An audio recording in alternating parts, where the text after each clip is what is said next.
on Steam Pump Ranch for about 10 years, and some of it was included in my first book.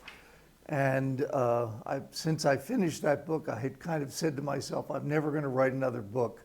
But then COVID came along. I had an awful lot of free time, and you remember that period of about 6 months where you really couldn't go anywhere or do anything. So I kind of got back into the research again and decided to go further with Steam Pump Ranch and other things about Oro Valley. Steam Pump Ranch is kind of unique to this area. I don't know that there's any other property in the Tucson area that quite qualifies like this, maybe one other, that you have two eras of ranching on the same property. And you have buildings and artifacts and things from both eras, the Push era and the Proctor Lieber era. And I've calculated that between the two families, they occupied this property for 131 years. And only about 5% of the time since the first buildings were built were neither of those families here. So they really have a long impact on the area. One of the things that is wonderful about research now is that this is the first time I've ever had a research project where I could do about 75% of it at my own desk. There are so many sources now that make it easy to do. Newspapers.com over there on the right, great resource. You type in a name, a thing you want, and bingo, all of the newspaper articles appear. Some of you may remember the old days of looking at microfiche and microfilm readers and how tedious that was. It's much easier today. I used Ancestry.com quite a bit because that leads you into all kinds of information about individuals, documents that appear there that are amazing where they come from. And of course, the federal government has this one up here, the General Land Law Office online is part of the Bureau of Land Management, and you can research any property, the origins of who owned it, and some of the early information about it, all from that source. So there are many, many sources today, and I was able to find some information that wasn't available approximately 15 to 20 years ago, just would not have been available. You would have had to travel all over the United States. People used to do genealogy by going from historical society to historical society, literally all over the United States. That material now, in fact, when I've used Ancestry.com recently, I used it about 4 years ago and I came back, and now they have built artificial intelligence in there that sends you right to what you want and puts in and organizes all the information you want. It's amazing. So, George Push, we know that he was born in 1847. He lived in a town called Eschel in the Principality of Hesse in Germany. Germany was not a country yet. It was a group of principalities of which Prussia was the largest, but there were, I think, 40 or 50 different governments within Germany. The records, again, from Ancestry.com, the New York passenger lists, you just quickly start looking, and there's George Push. We knew that he came here around 1865, and this identifies that he came here. I can't determine what the date is because the writing is so poor, but it was in October of 1865. He came in on the bark Tierland and sailed from Bremen, Germany. And he was already identified as a butcher, so he was already operating. He was about 18 years old at that point. And the Principality of Hesse is about 30, where he lived was about 30 miles north of Frankfurt, if you've ever been through the Frankfurt airport. His later friend, Johann Zellweger, John Zellweger, the ship records show that he came on a different ship, the Bellona. He sailed from London. He arrived about the same time, within a week or two of George Push, and he was a Swiss national. So some people have said that they knew each other before. I think that's probably impossible. They came from entirely different countries. They sailed from different places, but they both came to New York City, and they both became involved in butcher work. And then they traveled all over the United States, San Francisco, other states. Very common, by the way, in those days. A lot of people, you may have heard of the Sutherland Trail. William Sutherland, he was an early resident of this area. I think he lived in 6 different states before he finally settled down in Arizona. So that was fairly common in those days. But we know they came here, they probably met each other in New York City, and then they traveled around the United States doing butcher work. Pat Spurl found the census record that was taken here, so we know that Push was here. There's his signature, or his name. He was here in 1874, but he was probably in Prescott before that, Los Angeles, and other places. When did they start their business here? Well, the only reference that I can find when you type in and look for Push and Zellweger and Butcher and things like that, you find a series of ads in the towards the end of 1876. It's the same ad printed over and over again, and it refers to the partnership. They have a meat market. They called it the Palace Butcher Shop. It was in the downtown area, which is kind of the area where a lot has been bulldozed, and a lot of that area was redeveloped in the 1960s.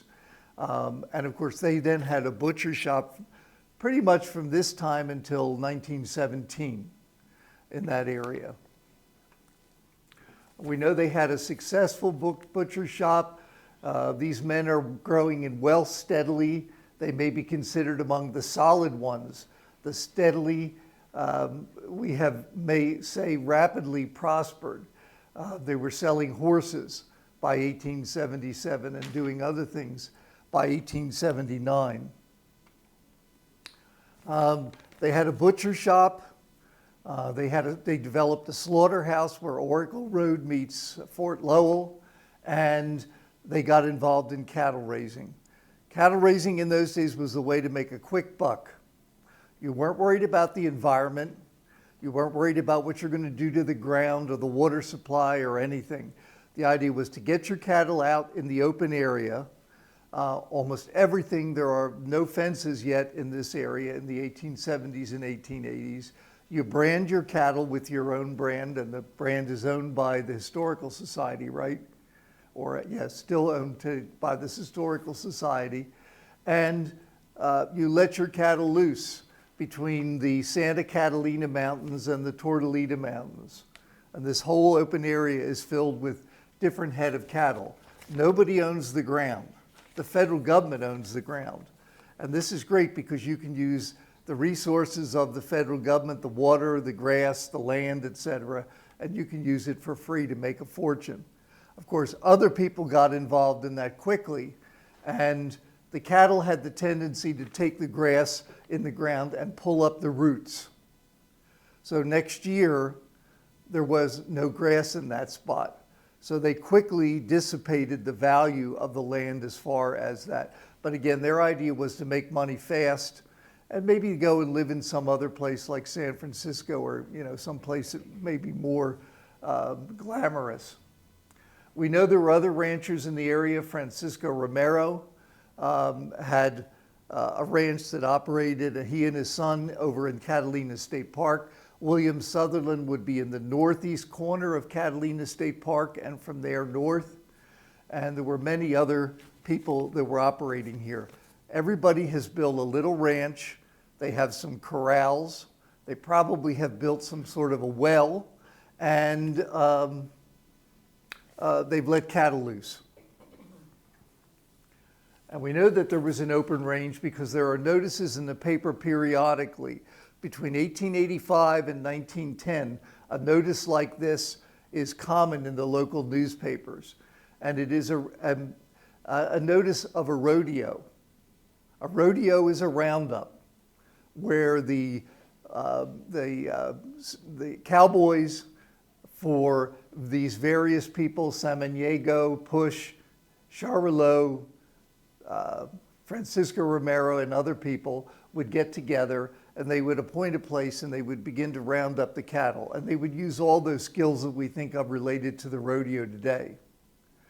So we know that these things took place. We know that there was a large area, and all cattle were branded, so they bring them all together and then they take them to some place, either to a slaughterhouse or more commonly to a railroad depot where they would be shipped to another area. Because they found out very quickly that the forage here was so minimal, the grass was so minimal, particularly after they had let these cattle loose for several years, that they could only raise the cattle here to about the second year. And then they would put them on a stock car and take them to California or some other place there was more grass, and then they would fatten them up. This map has been shown a number of times. It's even in a book somewhere.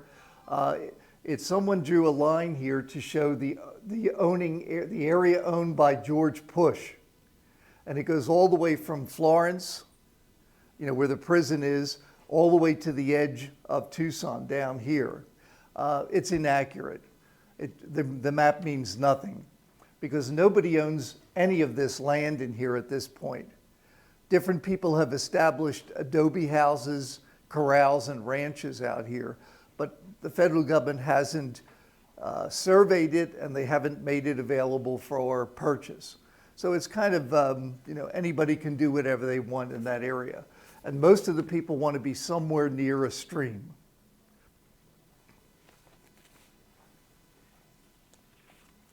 When did they establish the steam pump? I haven't found anything definitive. We know that in 1883, when there was a sale of some property and some equipment, they mentioned a caloric pump. And this article in 1879 mentions a large redwood tank on their ranch north of town. I don't think you'd have a large redwood tank unless you had something that could bring a lot of water into it. And so, my guess is that somewhere in this period around here, maybe a year before this, they were able to bring a fairly large steam engine back from east by rail so far, and then probably by wagon part of the way, because the railroad didn't come to Tucson until 1881. So part of that way, that heavy piece of equipment would have had to have been brought probably in pieces to Tucson. I'll get to that second one in a minute. We know that his wife Matilda came here through Baltimore, and she was age 23, and she lived in Prussia, which is the far eastern part of Germany. It's now part of Poland, and part of it is part of the Byelorussia. She departed from Bremen, Germany, arrived in Baltimore in June of 1880, and then did that long trip by rail all the way across the United States, and then probably by stagecoach part of the way.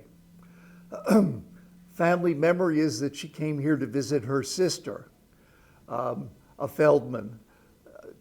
I largely doubt that a woman in those days made a trip all the way from the Eastern Europe to the coast of Europe to Baltimore and then all the way across the United States. My guess is that they had pretty much agreed on a marriage in advance. But that one I have no proof of. They married a year later, approximately a year later, and Push and Zellweger broke up their partnership. There's a bill of sale which is in the Oro Valley Historical Society records, but it's not a deed. It's a legal sale of things. It talks about transferring land, but they're transferring land that they don't own. They have no title to it. They do have title to, obviously, to the steam pump and to cattle, the slaughterhouse, a meat market, and livestock. So there were two sales in 1883 and 1887 in which Push took over all of this. The transfer, so they put on the deed or the bill of sale that they had transferred $32,000. We all know that sometimes what are written on legal documents as far as transfer is not always the exact amount of money that is really transferred. But this would be the equivalent of $500,000 today in money.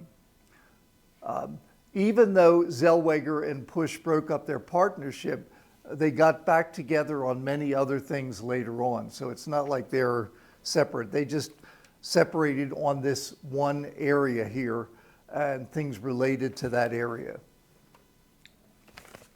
So the federal government steps in. By the way, this map was created by the town of Oro Valley's map maker for me. I wouldn't have the ability to create something like that. And he shows that Oro Valley, there's a dividing line here and here. This is where First Avenue comes in. So the Lutheran Church would be right about here. You know what I'm talking about, you know, the large Lutheran church. The town office is over here. And this line and this line are survey lines that were created to create 1 township, 2 township, 3 township, 4 townships. They're not townships like you would think back east. They were not created with the idea that that was necessarily going to be a government, but they're a township as a way of dividing the land so it can be surveyed and sold.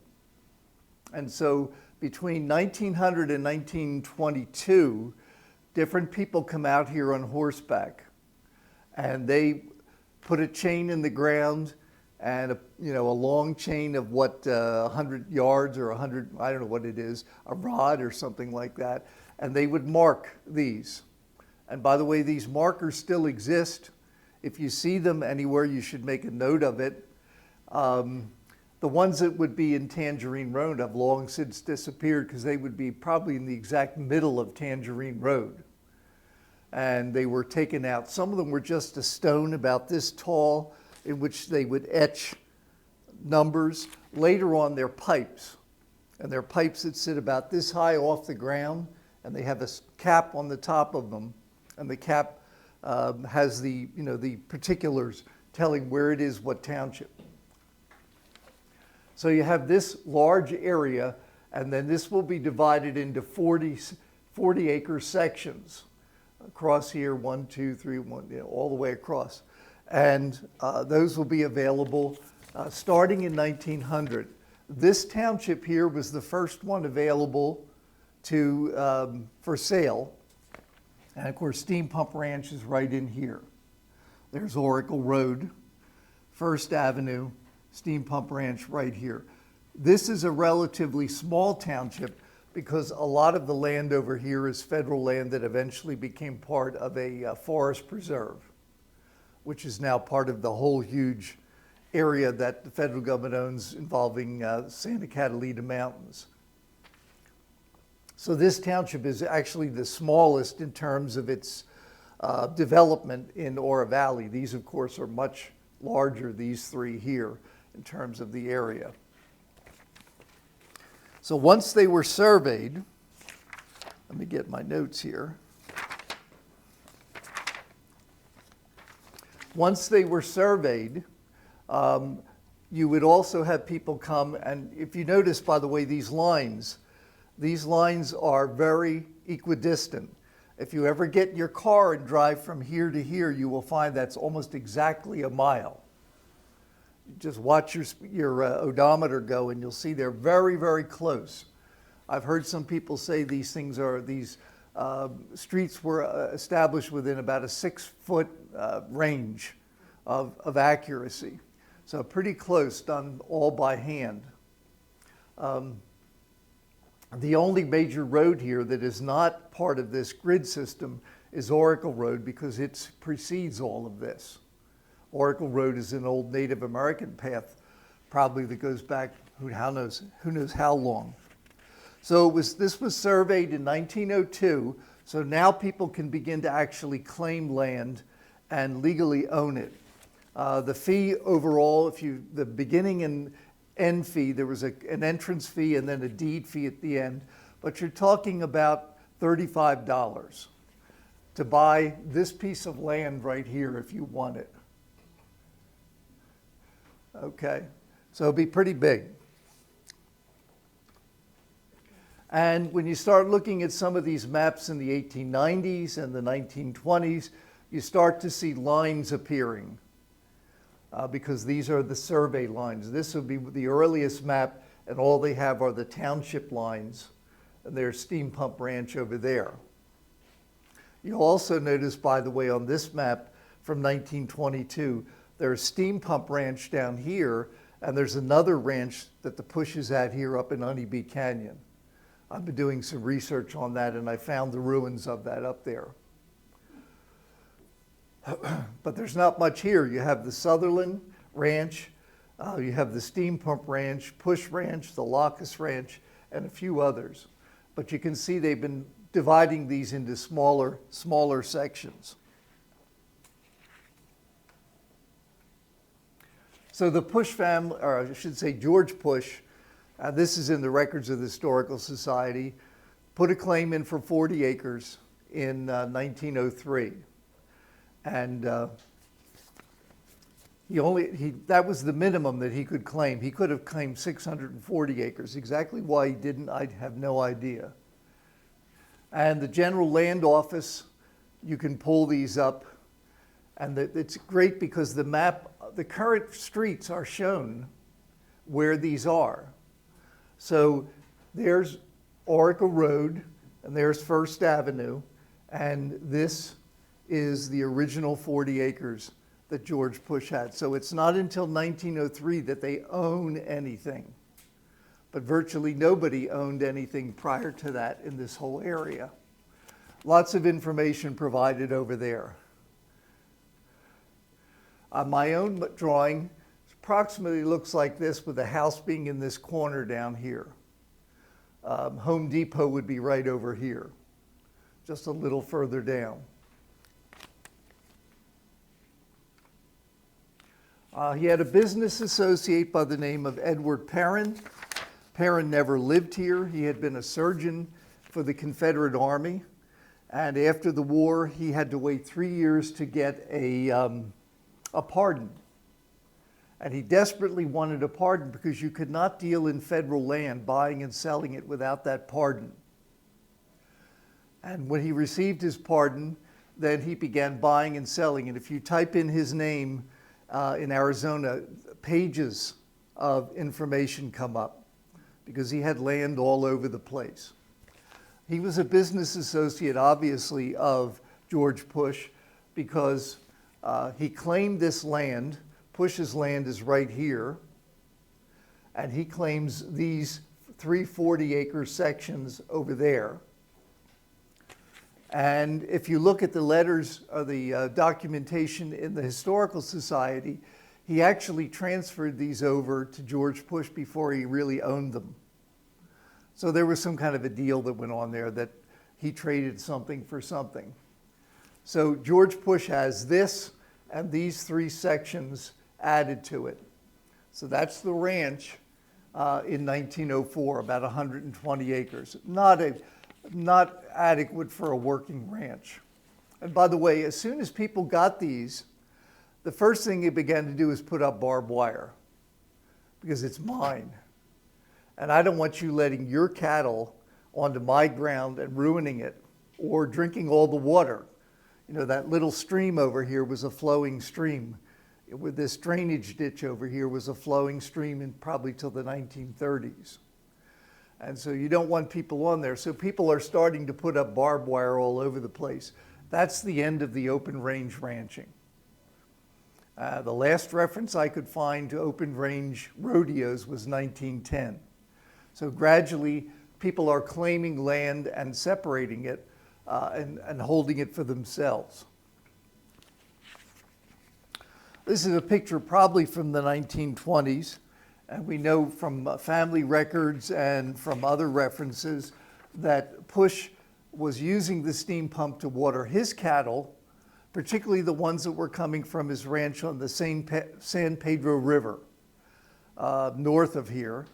A much bigger river. It's still the only flowing river, I think, in central Arizona, the only small river that flows all the time. Better to raise cattle there than here. The water supply is smaller, but you would bring them down Oracle Road, and then they could be watered, and other people would pay to water their animals there. Steam Pump Ranch was a visiting point. Several of the family members mentioned that they really used it as a stopover to get to the San Pedro Ranch. The San Pedro Ranch building is much bigger, the home. But they would come out here for entertainment. They have a lot of family pictures of them coming out here on an automobile or a wagon and picnicking out here and that kind of thing. But in the sense of this being a big functioning ranch, at that point it really wasn't. George Push in his later years, of course he had served on the Constitutional Convention that established the state in 1912, and that was about the end of his political career. He had been a town councilman and a state legislator, and the family had him declared incompetent after medical issues in around the beginning of the First World War, in that period. So by 1917, he was still alive, but the family had taken over everything. We know that Push and Zellweger finally closed the butcher business in 1917. And it mentions here that in the article that they're 42 years they've been operating, and Push is ill, and Zellweger decided to retire. And so they did have a business that continued along, but the other elements of their business they had separated. The family created a corporation, and this certificate is in the records of the Historical Society. This, I guess, is a blank, but there are ones that are filled in. George's wife, Matilda, received 99% control. She did not grant her children a big share. Her oldest son got 1 share, and her oldest daughter got 1 share. So they were part of the corporation, but she controlled things. Also in the local records here are a series of letters that talk about buying more land. 960 acres are purchased adjacent to the ranch between 1916 and 1918. I can't find an exact deed, but it was transferred. This letter is from 1918 saying that it's done. This is land that was taken from the Hopi tribe in northern Arizona, and they fought and got the land back. So the railroad that got the land was given these 960 acres as a compensation. You probably remember from your history classes that they gave the land to railroads in a checkerboard pattern across wherever the railroad went, several miles in each direction. Well, the Hopi contested that, and they got a lot of the land back. So the federal government granted them this land as a compensation to the Santa Fe Railroad, which eventually, I guess, becomes the Atchison, Topeka, and Santa Fe. So by now, the Steam Pump Ranch is a little over 1,100 acres. So what we're looking at is, here's the house, here's the original ranch, and all of this here has been added. The Hilton would be down about here. That's where the entrance is to the Hilton El Conquistador. So they had land in the back. Of course, a lot of this land, this is where Law Reserve is today, very hilly. A lot of this land quite hilly. So a lot of it was not good for pasture. The main pasture land was right along here, that relatively flat area where there are a lot of stores and things along here and businesses in that area. But this is the biggest that the Pushes ever owned, but this is right before they lost everything. They incurred a lot of debts in the 1920s. I don't know what happened. Did they try to expand their business too quickly? Did the family need money for various reasons? But they began to take on mortgages. Different people in the town here would lend them money, but they also got something written in a deed that said, you owe me this much money. The Steinfeld Company, they had a department store in town, loaned them money, And most importantly, a man by the name of Lee Orndorff lent them quite a bit of money. And there's a whole series of letters that the Historical Society has that Barbara McIntyre donated just a year or so ago that outline what happened when he wanted his money back and what the family had to do. So they were forced to sell their ice and cold storage company. They were forced to sell their downtown properties, etc. And all of this occurred before the crash of 1929. It has nothing to do with the great crash in the stock market. Orndorff was a young businessman from El Paso. His mother ran a hotel here in Tucson, the Orndorff Hotel, in the early 20th century.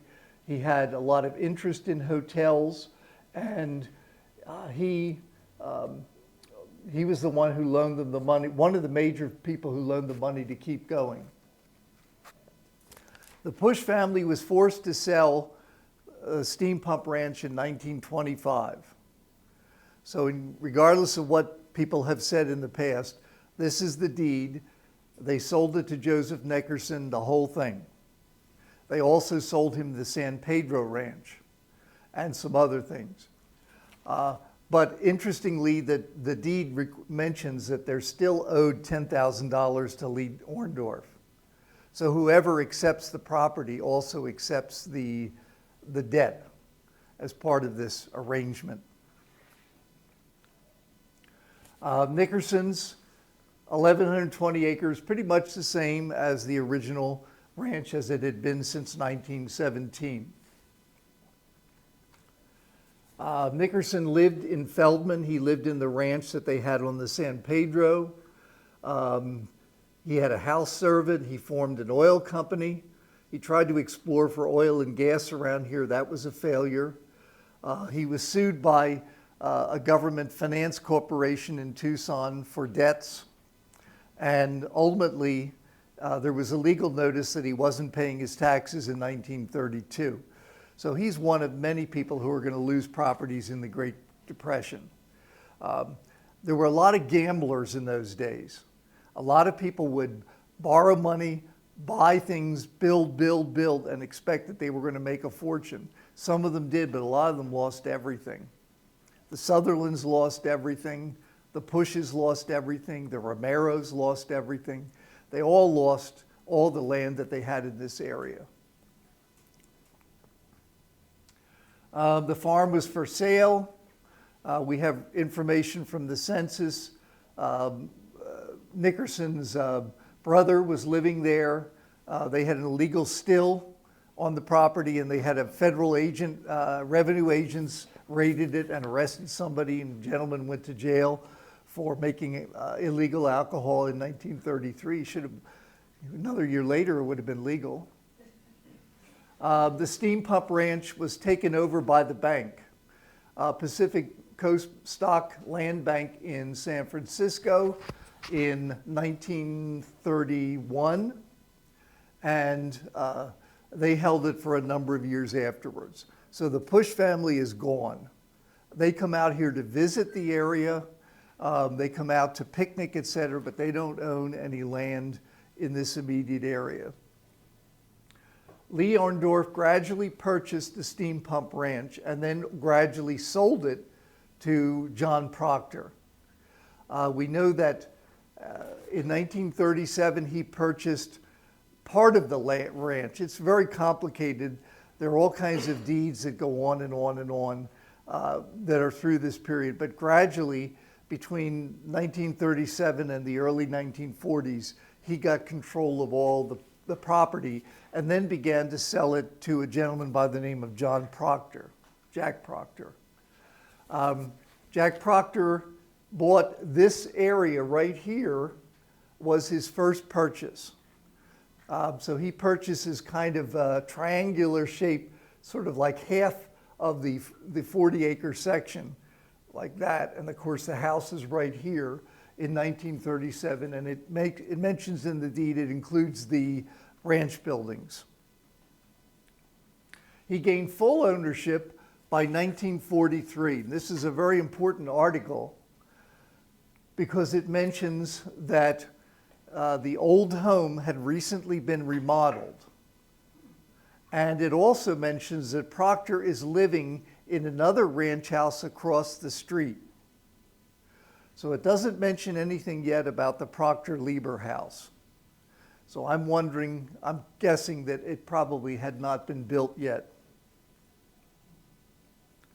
The probable location of that, this is a later map, but you see Steam Pump Ranch, and then a few hundred yards north, there's another house over here.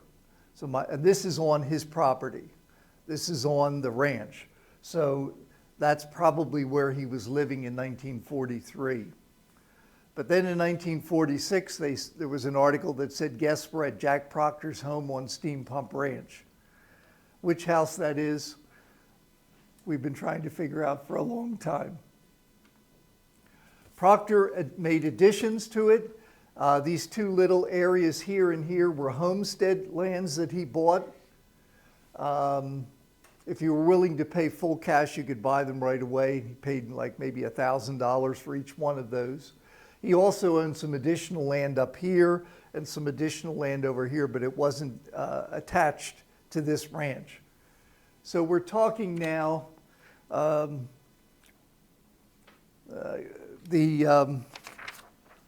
me get my notes here.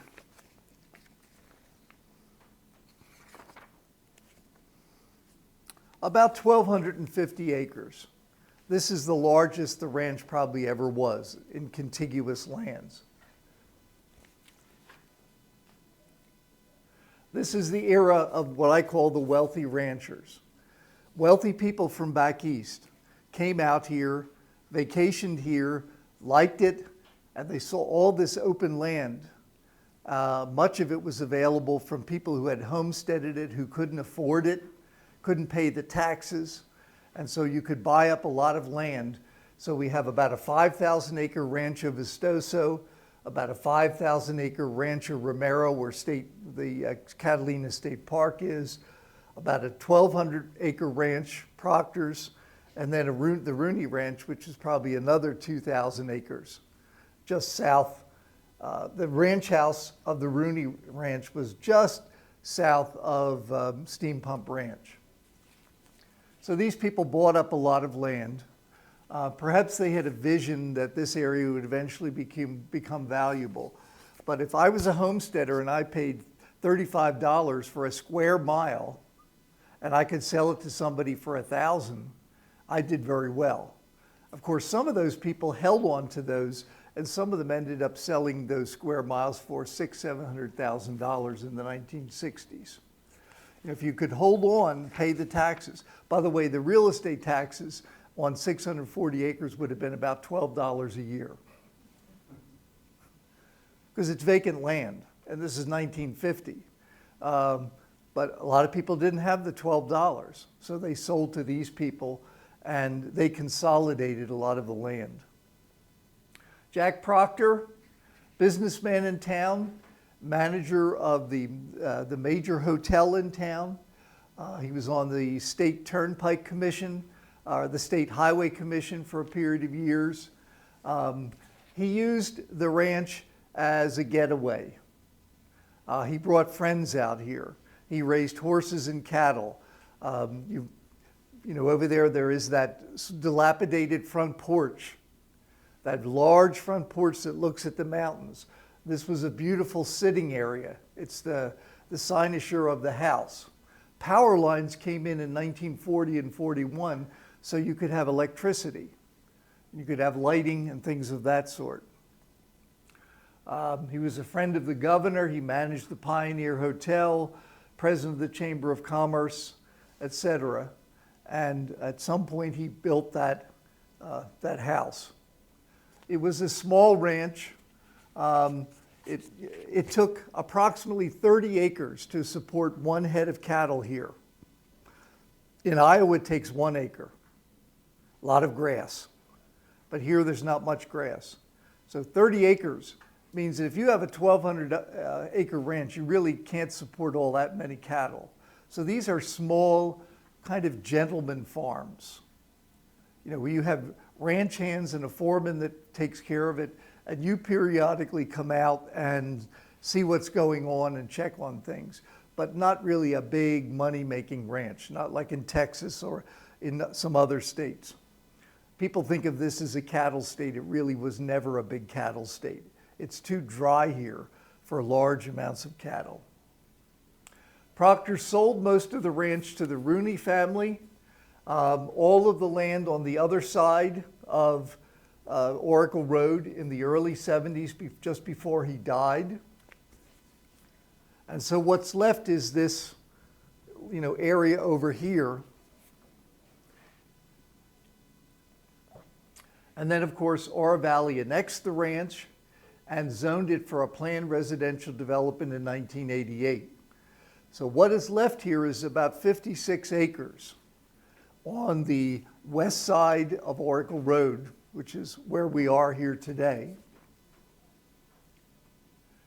And different groups tried to develop the ranch. One group at that point attempted Notre Dame development. They went bankrupt in 1993 and were not able to complete the project. And you have so many years to make a planned development, a residential development happen, or it lapses. And then Diamond Ventures and the Harkins Theaters had a plan for Steam Pump Village in 2000. And of course, then about the early 2000s, people began to be concerned about the saving of this property, and particularly the little bit of acreage on the one end where all the historic buildings were. The original documents back in this period had really said nothing about the historic significance of the property. It was just kind of left as an open issue, what was going to happen to it.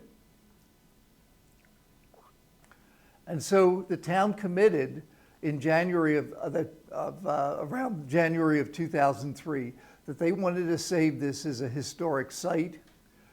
The county came along with a bond issue at the end of that year. It hasn't happened recently as much, but for many years, about every 5 years, the county would issue a bond, call for a bond issue, and they would develop all sorts of projects. And they maybe $100 million, $200 million, and they would try to get the public to vote and adopt that. And in this case, the public did vote to adopt it, and included was money for Steam Pump Ranch. The town negotiated and bought the property between 2005 and 2008. And then a task force, and there are several people here who were involved in that, a task force looked at what to do with it. Look what these buildings look like. This is the steam pump building, and the Lieber family had very much modified the original Push Ranch house to the point where it really didn't look like a historic building. And so the town made a commitment to take it back to its original look in the 19th century. And so then we have these houses added during that period. So, any questions?